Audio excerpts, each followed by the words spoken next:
As 4 propostas de Faraó. Você sabe quais são? Eu sou o evangelista Gesiel França. Sejam todos bem-vindos ao canal Sal Fora do Saleiro. A partir do capítulo 5 do livro do Êxodo, nós encontramos o processo de libertação do povo hebreu da servidão dos egípcios. Foi ali que Deus ordena Moisés, e ele pega Arão, e ambos vão até o faraó para passar o mandamento de Deus, que era para que ele libertasse o povo, a priori para que eles fossem para o deserto sacrificar, a caminho de 3 dias. Esta era a proposta de Deus para Faraó. Era o mandamento, na verdade, que o Senhor havia dado através dos seus servos Moisés e Arão. Mas Faraó não aceita. E ele, então, com seu coração duro, incrédulo e até sarcástico, ele toma a sua primeira decisão, ou a sua primeira proposta. Primeiro, ele não aceita, e ele até indaga, mas quem que é o vosso Deus, o Deus dos hebreus? Eu não conheço. E vocês estão enchendo a cabeça do povo com mentiras. Voltem para o trabalho de vocês. E após essa conversa, Faraó dá ordem aos seus oficiais para dobrarem a carga de trabalho e de serviço do povo hebreu.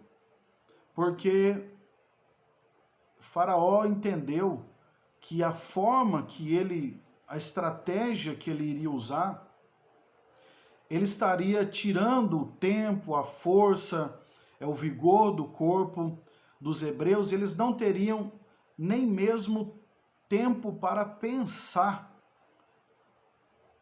no culto ao seu Deus. Segundo alguns historiadores, esta proposta, nessa fase de servidão, Faraó exigia 20 horas de trabalho por dia, sobrando apenas 4 horas para que o povo descansassem, se alimentassem ou ficasse com a sua família. Vocês dá para imaginar isso? Que ponto que chegou a perseguição de Faraó contra o povo de Deus?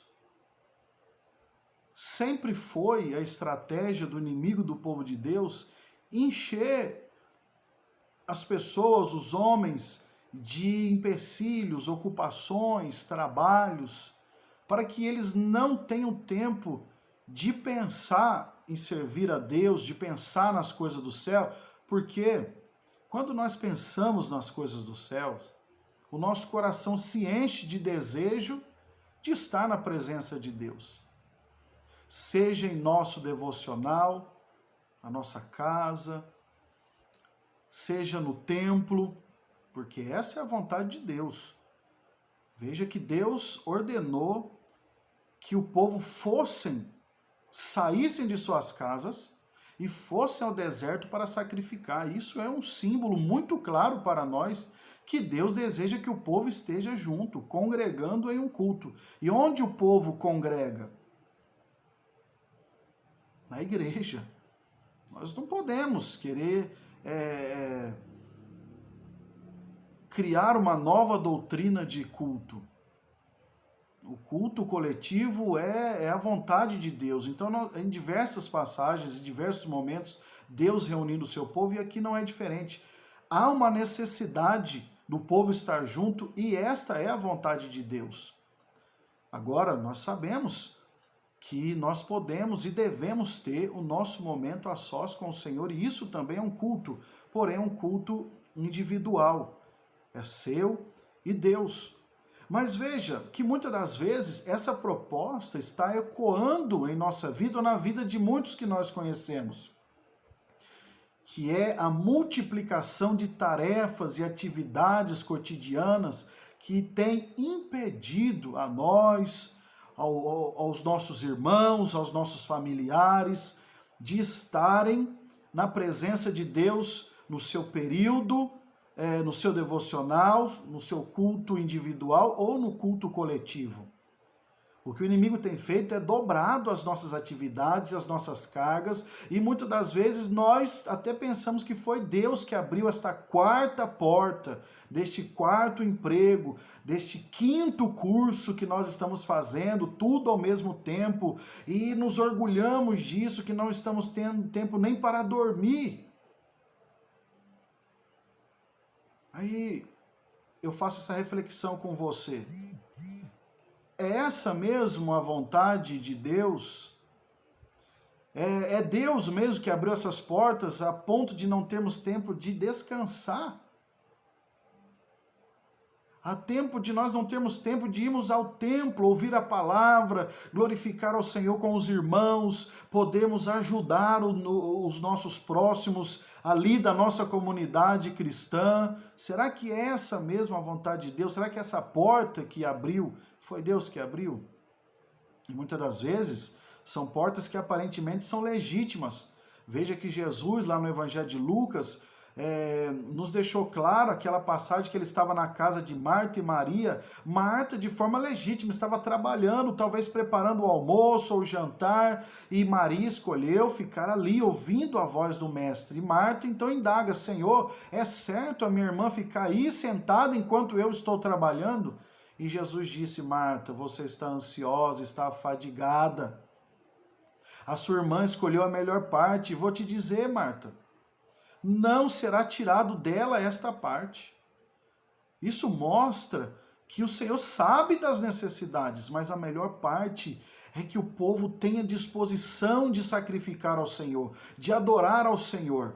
E olha que o apóstolo Paulo, escrevendo na igreja de Corinto, ele diz: olha, não podemos ignorar os ardis do diabo, a velha serpente, o faraó deste século, continua da mesma forma, nos enchendo de ocupações, nos enchendo de trabalho, a ponto de tirar a nossa disposição física, a ponto até mesmo de tirar a nossa saúde e não termos condições de sair de casa para irmos à igreja, talvez em um dia de folga, porque estamos exaustos. E aqui eu não estou dizendo que servir a Deus, sacrificar ao Senhor, é só ir ao culto, só ir ao templo. Não, não é isso que eu estou dizendo, não é isso que a palavra de Deus ensina. Embora seja salutar, embora seja importante estarmos na casa do Senhor, nós podemos servir a Deus nesses intervalos de outras formas.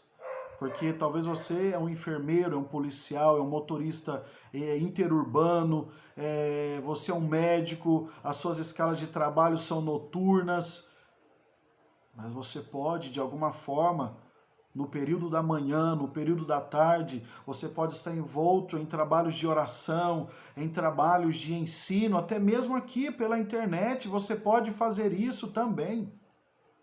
Em momentos de intercessão, de oração, porque essa é a vontade de Deus. E o Senhor te dará graça, sabedoria, o Senhor lhe abrirá uma porta de escape. Talvez, se você está se identificando com essa palavra, dizendo: realmente eu estou enlaçado, eu fazia tantas coisas para o Senhor, mas hoje eu estou enlaçado, eu não consigo mais, o Senhor lhe dará graça. Em nome de Jesus, Deus que é mais poderoso do que qualquer faraó, Deus é mais poderoso do que qualquer demônio, ou mais poderoso do que o próprio Satanás, porque o nosso Deus é todo poderoso e ele veio para nos libertar. E se o Filho do Homem te libertar, verdadeiramente sereis livres, inclusive dessas amarras, para que você venha ser útil, porque você é um membro de um corpo e você é importante para este corpo. Se você não executa o seu trabalho, o corpo é deficiente. Se levante então nessa hora em nome de Jesus. Peça a Deus graça, direcionamento, tome a sua posição, o seu lugar novamente. Deus lhe dará a provisão, a providência, a porta de escape, para que você tenha disposição para servi-lo. E mais uma vez eu te digo, não lhe aconselho, não estou lhe ensinando a pedir conta, a ficar desempregado, não pagar as suas contas, porque isso também não é a vontade de Deus. A Bíblia ainda vai dizer, se de dia não está dando, junte-se com a noite, mas não seja um pesado para os seus irmãos. A palavra de Deus também nos ensina isso.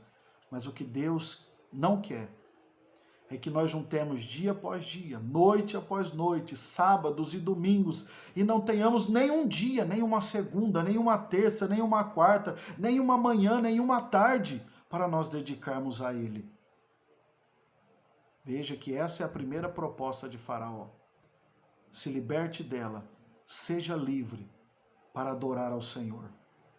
Se esta mensagem tem sido bênção para a sua vida, por favor, clique em gostei, dê aquele like, se inscreva no canal, porque daqui a pouco eu irei lançar outro vídeo falando sobre a segunda proposta de Faraó. E Deus continuará lhe abençoando em Cristo Jesus.